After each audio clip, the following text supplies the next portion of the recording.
जय हिंद दोस्तों, ज्ञान आश्रम में आप लोगों का स्वागत है। अब जो है फिर से कंपनी के अंदर ये बहुत ही इंपॉर्टेंट क्वेश्चन, बहुत ही इंपॉर्टेंट चैप्टर होने वाला है जिसमें से बहुत ढेर सारे थ्योरेटिकल क्वेश्चन आते हैं। ठीक है, अकाउंट्स में एफएसए जो है फाइनेंशियल स्टेटमेंट एनालिसिस, ये बहुत इंपॉर्टेंट चैप्टर होने वाला है। ठीक है, इसमें से थ्योरी हद से ज्यादा पूछे जाते हैं और बाई चांस जहां तक हमको लग रहा है, इस बार मेरे अंदर से फीलिंग आ रहा है कि इस बार जो है इससे एक लॉन्ग क्वेश्चन भी, न्यूमेरिकल भी आएगा। तो आज के इंपॉर्टेंट सीरीज में हम आपको ये भी बताने जा रहे हैं कि कौन से इंपॉर्टेंट टाइप के आएंगे और उसके साथ साथ कौन कौन से जो है आपके थ्योरेटिकल, न्यूमेरिकल दोनों क्वेश्चन आएंगे। ठीक है, तो जो भी पहली बार चैनल पे आए फटाफट चैनल को सब्सक्राइब कर ले, बेल आइकन पे क्लिक करके नोटिफिकेशन कॉल पर सेट कर ले और लाइक एंड शेयर आप लोग फटाफट कर दें ताकि जो है उन लोगों को भी मदद मिले जो पास होना चाहते हैं, आपके जो बहुत ही खास हैं, आपके जो अपने हैं, वो अगर अच्छा नंबर लाना चाहते हैं, 90 प्लस लाना चाहते हैं उनके लिए भी, और जो पास होने चाहते हैं उनके लिए भी, क्योंकि ये जो क्वेश्चन हम बता रही है 100% आने के चांसेस हैं। ठीक है, ज्ञान आश्रम को सब्सक्राइब करें और सारी नोटिफिकेशन के लिए बेल आइकन दबाएं। तो चलिए शुरू करते हैं आज की वीडियो। यहां पर हम यहाँ पे 4 क्वेश्चंस रखे हैं और साथ ही साथ यहाँ पे कुछ जो है नॉर्मल से क्वेश्चन 2-2 नंबर वाले रखे हैं। ठीक है, चैप्टर का नाम क्या है? फाइनेंशियल स्टेटमेंट यानी वित्तीय विवरण के अंदर ये एनालिसिस एंड इंटरप्रिटेशन यानी निर्वचन और जो है मतलब विश्लेषण और निर्वचन। एनालिसिस का मतलब होता है विश्लेषण, इंटरप्रिटेशन का मतलब होता है निर्वचन। ठीक है, ये है क्या पहला क्वेश्चन है, तो what do you mean by analysis of financial statement? वित्तीय विवरण विश्लेषण से आप क्या समझते हैं? वित्तीय विवरण का विश्लेषण क्या होता है उसको बताना है। ठीक है, और describe it's objectives and importance, उसका जो है उद्देश्य और महत्व बताइए। बहुत ही इंपॉर्टेंट है ये क्वेश्चन, आपके आने के चांसेस हैं और इसमें के क्वेश्चन आपको 5 नंबर भी मिल सकते हैं, 10 नंबर भी मिल सकते हैं। ठीक है, अगर 10 में थ्योरी आता तो इस चैप्टर से ज्यादातर चांसेस की थ्योरी है। ठीक है, तो बढ़िया से इसको तैयार करेंगे। नेक्स्ट आता है क्या? Explain limitation of financial statement analysis.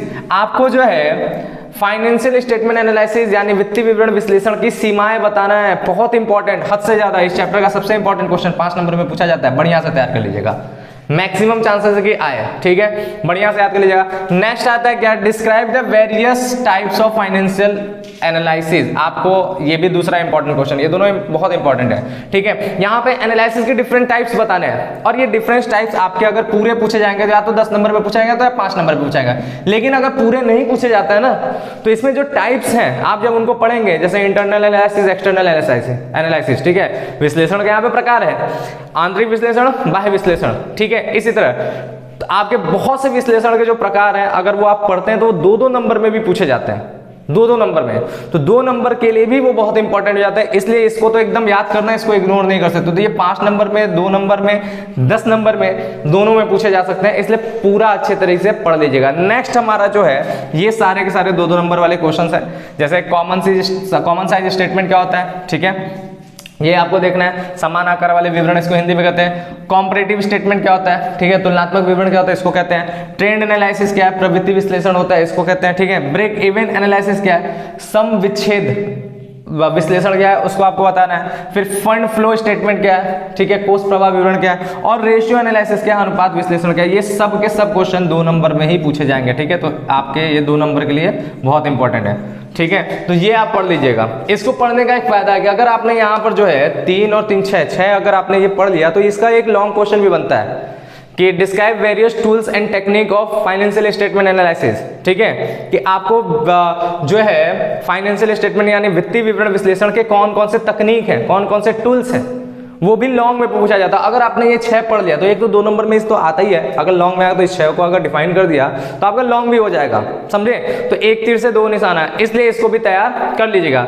ये तो हो गया थ्योरेटिकल क्वेश्चन। हमने बोला था न्यूमेरिकल भी हम बताएंगे, तो याद रखिएगा आप जो है इन दोनों क्वेश्चन के ऊपर, इन दोनों टॉपिक का, कॉमन साइज और कॉम्परेटिव साइज, ये बहुत आसान है, इन दोनों का न्यूमेरिकल भी देख लीजिएगा क्योंकि कैश फ्लो स्टेटमेंट के ऑप्शन में इस बार मैक्सिमम चांस है कि ये पूछे या तो बैलेंस शीट का फॉर्मेट पूछे, मैक्सिमम चांस है या तो ये या तो बैलेंस शीट का फॉर्मेट, इसलिए बढ़िया से इसको भी तैयार कर लीजिएगा क्योंकि कैश फ्लो के ऑप्शन में अगर ये दोनों आते हैं तो बहुत आसान हो जाएगा। कैश फ्लो करने की जरूरत नहीं पड़ेगा, आराम से इसको कर सकते हैं। हालांकि कि अगर कैश फ्लो आता है तो कैश फ्लो भी कर सकते हैं, लेकिन ये ज्यादा आसान पड़ेगा। ठीक है, तो इसको भी पढ़ लीजिएगा। चलिए ठीक है, तो इसी के साथ बात को समाप्त करेंगे, मिलेंगे हम लोग नेक्स्ट वीडियो में। और अगला हमारा जो है अकाउंट का लास्ट चैप्टर का वीडियो होगा, कैश फ्लो स्टेटमेंट में क्या क्या आएगा ये पढ़ने के लिए। ठीक है, तो चलिए इसी के साथ बात को समाप्त कर मिलेंगे नेक्स्ट वीडियो में। तब तक के लिए थैंक यू, बाय, जय हिंद।